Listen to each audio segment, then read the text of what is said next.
President Trump's return to the White House has brought with it dramatic changes to our federal government, including funding cuts and massive layoffs. In response, people across the country have voiced their opposition, protesting outside shuttered agencies, downside government offices, and in town halls. Now, with lawmakers back home for their 2-week Easter break, NewsNation is taking the pulse of Americans, some in support of the Trump administration's actions, others in stark opposition. And NewsNation's Joe Khalil is live for us in Grand Rapids, Michigan. Joe, you attended a town hall last night with Democratic U.S. Representative Hillary Scholten. What are voters saying? Yeah, Congresswoman Scholten, a Democrat from this region here, she took questions for about an hour last night. Nichole, I think the big takeaway that we got is there are a lot of Democratic voters here who are just not happy. They are disappointed in their own party, in their own elected officials. The sense we got is they still, 4 months in, don't think that their elected representatives are doing enough to push back against the Trump White House, which these Democrats see as radically changing the federal government in a way they don't like. So they're unhappy with what they're doing. These voters also tell us generally they're not happy with the way that Democrats are communicating whatever they are doing.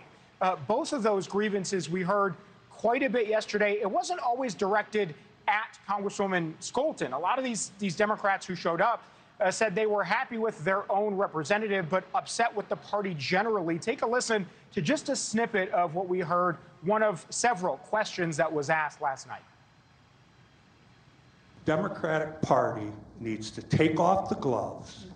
They need to get in the ring, and they need to decide that they're going to fight the bully. Heard, message received, taking it back to Washington. Absolutely.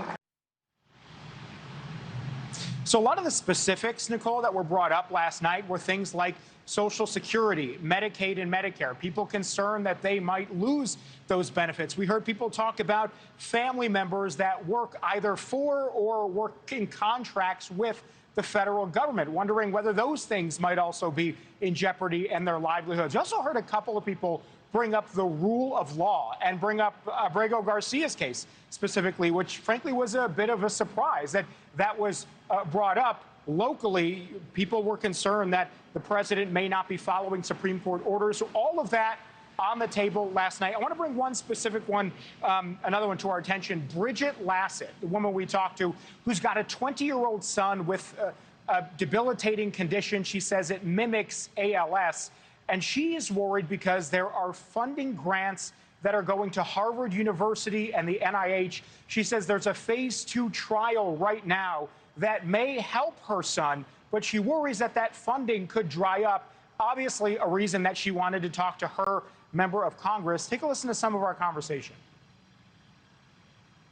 Do you think they understand the gravity of what folks like you are having to go through?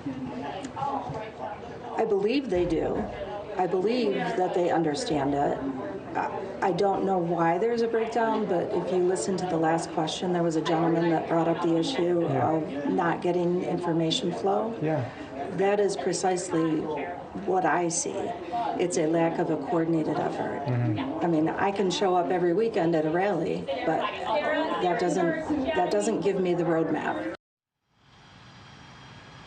That doesn't give me the roadmap, she said. And that's, again, what a lot of people felt. Like they just were unclear about what their elected representatives, Democratic voters we're talking about, are doing for them. What is the roadmap? So, again, surprising. A lot of people, as we mentioned before, said they were happy with Congresswoman Scholten's performance, but, unhappy with the direction. And just a reminder that next week we are going to be traveling to a Republican district to hear, I imagine, what will be a very different perspective from some of those voters than what we heard just last night. Listening to voters on both sides of the aisle. All right, Joe Khalil live there in Michigan. Thank you.